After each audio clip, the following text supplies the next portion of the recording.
史上最严的新规来了。 The strictest new regulation in history have arrived. Cross-border remittances of 5,000 yuan will now require identity verification. Those with overseas assets should take note.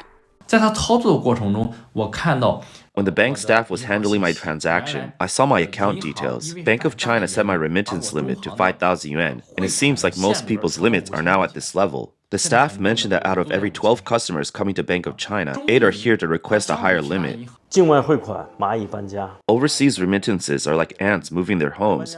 It's getting tougher and tougher to do. Ants moving homes refer to the practice where, due to the Chinese Communist Party's restriction of an annual foreign exchange limit of 50,000 per person, individuals living or investing overseas find this insufficient. To circumvent this, they involve their extended families, such as aunts, uncles, and parents, each sending 50,000 to them. Currently, it has become increasingly difficult to quickly complete foreign exchange transactions, with the tightening of foreign exchange personal remittances to foreign countries are now becoming more difficult in China. On August 4th, China's Central Bank Financial Regulatory Authority and Securities Commission jointly issued the Financial Institutions Customer Due Diligence, which stipulate that financial institutions and foreign exchange businesses must verify the identity of the remitter for any cross-border remittances exceeding 5,000 yuan or the equivalent to 1,000 USD. Additionally, financial institutions must register the sale of prepaid cards above 10,000 yuan. In other words, from now on, any cross-border remittance via China's banking system exceeding this limit will require identity verification. This strict regulation is reportedly aimed at combating money laundering, as some individuals have been using the ants moving homes method to gradually transfer funds abroad over time. Requiring identity verification for transactions above 5,000 is not prudent regulation, but rather a multi-layered game, and a sign that foreign exchange is in such scarcity that even small amounts must be meticulously controlled. After all, for those really engaged in money laundering, 5,000 yuan is nothing. This is clearly an obstacle for average families, students, and some businesses. Upon the release of the new regulations, Chinese citizens were outraged, where people are saying it is true that tuition fees over 5,000 will be checked. It's so difficult for ordinary families. The regulations are getting stricter. If you have a channel, you should act quickly. It feels like no matter how they regulate to prevent dirty money from leaving the country, it won't work. The wealthy can transfer billions out. An article from Chinese media, Juan Yanshe, mentions that parents sending money to children studying overseas will now need to provide proof of income and other documents for transactions exceeding 5,000 yuan, making the process more complicated. Legal pathways now must be planned ahead. For businesses, compliance costs have skyrocketed and small businesses are worried. For example, cross-border e-commerce sellers must now register prepaid cards receipts exceeding 10,000 yuan, which increase cash flow pressure. Risk of private transfer could result in accusations of money laundering, and accounts might be frozen. For immigration agencies, the era of helping clients move their assets slowly abroad has ended. Their business models must undergo a complete transformation. The measures also stipulate that financial institutions must not provide services or conduct transactions for unidentified customers. They are prohibited from opening anonymous or fictitious accounts for customers or for those using false identities. If financial institutions fail to comply, they must face fines of up to 100 million RMB, and responsible individuals could be banned from working in the industry. If banks don't comply, they will face fines and responsible individuals will be penalized. The forcefulness behind this seems to indicate a significant shortage of foreign exchange. On August 7th, China's State Administration of Foreign Exchange reported that as of the end of July, China's foreign exchange reserve amounted to approximately 3.3 trillion USD, a decrease of 0.76% from the end of June. This ended a 6 months consecutive increase. According to the state administration, the decline was primarily due to a combination of exchange rate adjustments and changes in asset prices. Chief economist at China Mingshen Bank Wen Bing stated that the drop in China's foreign exchange reserve in July by 0.76% was due to the strength of the US dollar. When the US dollar appreciates, non-dollar assets, when converted at exchange rates, show a decrease in value. This indicates growing pressure on the yuan's depreciation against the US dollar, meaning China needs to use its reserve to stabilize exchange rate and fill the gap. However, other experts have pointed out that while the US dollar index rose earlier, China's foreign reserve did not fall as much, such as in December 2024 when the dollar index increased by 2.1%, but foreign reserves only fell by 9 billion, far less than the 25.2 billion drop this time. This suggests that the decline in foreign reserve may not just be due to passive shrinkage caused by the dollar's appreciation, but also active outflows, or in other words, capital flight. According to data from the Institute of International Finance, global funds saw a massive outflow from emerging markets in March 2025 with a total amount of $17 billion US, marking the largest single-month outflow since August 2023. The Chinese market was hit the hardest, with 12.4 billion leaving the Chinese stock market alone. In contrast, China's bond market saw an outflow of 6.7 billion, far higher than the net inflows of 1.9 billion to other emerging market bond markets, reflecting growing concerns among investors about the Chinese market. As China's economy worsens and investors' confidence falters, more people are proactively searching for a way out.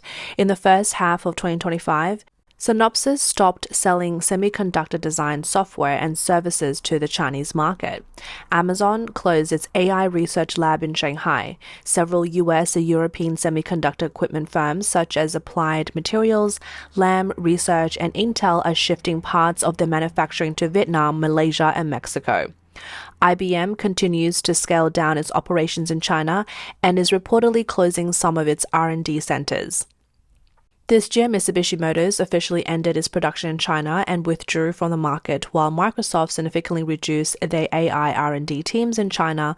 Swift tech company Logitech International is also accelerating its exit. Companies like IKEA, Panasonic, and Canon began closing their factories in China years ago, shifting their supply chain to Southeast Asia or returning to their home countries.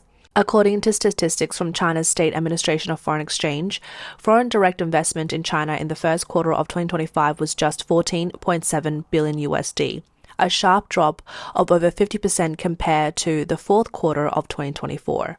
A reduction of 19.4 billion in a single quarter reflects a cautious wait-and-see attitude towards investing in China. As foreign companies withdrew their investment, domestic Chinese companies are also rapidly moving their funds overseas. Last year, Chinese investors invested 173 billion abroad, while foreign inflows to China totaled only 4.5 billion, the lowest since 1992. Associate Professor of International Affairs and Business at Nanhua University in Taiwan, Qing Guosheng, told the media that the main reasons for the accelerated capital outflow from domestic Chinese enterprises include slowing economic growth and pessimistic business outlooks. The ongoing real estate crisis and declining consumer confidence are causing businesses to reduce domestic investments and shift funds overseas. This is also related to the real estate crisis as capital seeks safe haven strategies. A large amount of capital has flowed into overseas real estate markets via underground banking and fake trade methods. While foreign exchange reserves are decreasing, the People's Bank of China has been increasing its gold reserve for the 9th consecutive month. On the same day, the central bank announced that its gold reserve reached 73.96 million ounces by the end of July, an increase of 60,000 ounces from the previous month. According to the Wall Street Journal, the People's Bank of China has been purchasing large quantities of gold in recent years, raising suspicions of undisclosed secret purchases. This move could further exacerbate the global currency system fragmentation and undermine the US dollar's status as the world's primary reserve currency. MarketWatch reported that gold analyst Jan Nguyen-Huez from Money Metals Exchange pointed out that the amount of gold imported by China from the UK far exceeds the market demand on the Shanghai Gold Exchange, suggesting that there are undisclosed imports at the central bank level. The actual holdings are likely twice the official figures. This information was shared with him by industry insiders, especially after the outbreak of the Russia-Ukraine war in 2022, when Russia's US dollars and euro reserves were frozen, which led China to recognize the risk of holding US dollars and decide to increase its gold purchases. However, no matter how much gold China buys, the dollar portion of its foreign exchange reserves remain its lifeline. Without the dollar, China cannot purchase critical commodities such as chips, energy, and food. The US has already restricted access to chips, so the requirement for identity verification for foreign exchange transfers is essentially an effort to collect as much foreign exchange as possible and ensure that no US dollars are allowed to escape. Investors have long relied on the dollar because global settlements are still conducted in dollars. The Chinese government once sought to replace the dollar with the yuan for settlement, even attempting to push this within the BRICS countries. However, after US President Trump came to power, he launched a strong attack on the BRICS countries, accusing the group of undermining US dollar hegemony. Trump also stated that if they formed a meaningful alliance, he would make it collapse quickly and emphasized that the US would not allow anyone to play tricks. Chinese economist Sheng Songzhuo directly stated in a speech that the dollar will not collapse. As for whether the yuan could replace the dollar, Sheng said that the yuan hasn't even achieved free convertibility. He pointed out that the foundation of the dollar is unshakable, citing at least 5 factors. First, it has a constitutional and legal foundation that protects private property rights, making it generally regarded as safe. Second, its economic scale is large. Third, its technological innovation capacity. Fourth, its educational standards. And fifth, its depth and breadth in financial markets, which no other country can match.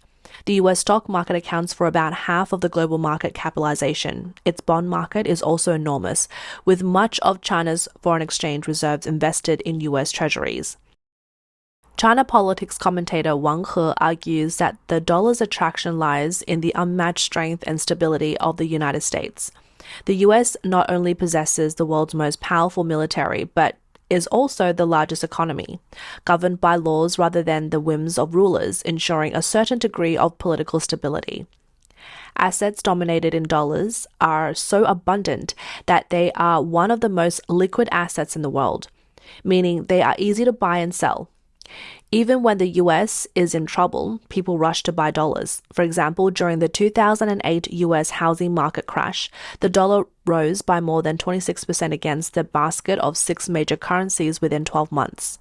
According to the firm Real Investment Advice, the dollar will remain the world's primary currency for the following reasons: the lack of alternative currencies, the strength of the US economy, global financial inertia, the limited impact of de-dollarization, and most importantly, the dollar dominates nearly 90% of foreign exchange market transactions.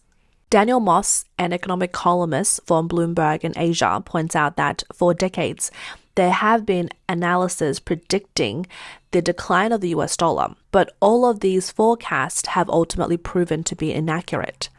For example, when the Bretton Woods system ended, when East Asian economies emerged, and during the 2008 subprime mortgage crisis, the dollar was consistently predicted to weaken. However, history has shown that during times of difficulty, the dollar tends to strengthen rather than depreciate. Recent events such as the global financial crisis, the European debt crisis, the COVID-19 pandemic, and the Russia-Ukraine conflict have all driven the dollar to rise significantly. Now, China's economic slowdown could exacerbate the world's reliance on the dollar. In other words, the Chinese government cannot escape its dependence on the dollar. The control over foreign exchange further underscores this reality. The recently introduced foreign exchange regulations, which require identity verification for remittances exceeding 5,000 RMB, have expanded their scope. Not only are banks involved, but also platforms like Alipay, WeChat Pay, securities firms, insurance companies, and even small loan companies are now subject to regulation. Alipay under the Ant Group stands out particularly. Recently, founder Jack Ma has been the subject of much attention. On August 10th, Ant Group issued a statement announcing that Jack Ma voluntarily gave up control. His 6.208% voting rights and 53.46% control power quietly slipped from his hands. The Jack Ma era at Alipay has come to an end. Researchers at the China Institute of Local Finance, Mo Kawei, noted that his shift in Alipay governance from single shareholder control to shared governance marks a major historical turning point. This will not only impact Ant Group's future, but also reshape the regulatory landscape for the fintech industry. Once a financial technology giant with a market value exceeding 1 trillion RMB, Ant Group is now undergoing an immense transformation. Alipay has over 1 billion users and 80 million merchants remaining at the top of domestic financial apps, and its exchanges in business models have drawn significant attention. In fact, as early as the beginning of 2024, the central bank approved Alipay's change to no actual controller. In October 2020, Jack Ma criticized traditional banks for their pawn shop mentality and backward regulation at the Shanghai Bund Financial Summit, which sparked controversy. A few weeks later, Ant Group's $37 billion IPO was halted by regulators, marking one of the biggest reversals in global IPO history. Ant Group then underwent rectification and Jack Ma faded from the public eye. In January 2023, Ant Group announced an equity adjustment, ending Ma's agreement to invest in Hangzhou Yunbo, and he lost control of 53.46% of Ant's voting rights. 10 individual shareholders independently exercised their voting rights, and Ma's voting power dropped to 6.2%, making him no longer the actual controller. As shown in history, when power peaks, it must decline. The Ant Group is holding the lifeblood of the Chinese people. It tracks your credit, what you buy, what you order, the route you take when hailing a cab, and even the videos you watch late at night. These data piles up into a glittering digital goldmine worth more than real gold. The net Jack Ma built became a national asset, but also his shackle. Before Ant's IPO, regulatory actions came one after another. In an autocratic society, there are no real entrepreneurs, only domesticated pawns. Ma's present is the future for countless entrepreneurs. Looking at the bigger picture, Li Ka-shing is a clear warning. This Hong Kong business magnate, wise throughout his life, also couldn't escape fate. His mainland assets have been repeatedly withdrawn, and transferring them overseas doesn't escape close scrutiny. Ma is younger than Li, but might not be as lucky. Li still has Hong Kong as a shelter, but Ma can only struggle to survive under the net of mainland China. Whether it is Jack Ma losing power or ordinary Chinese people being restricted in their foreign exchange quotas and identity verification required for foreign remittance, these are signs of the CCP tightening control.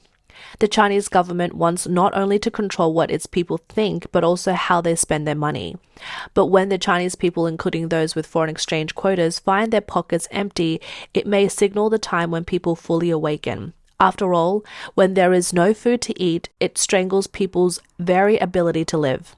At that point, the only path left may be resistance.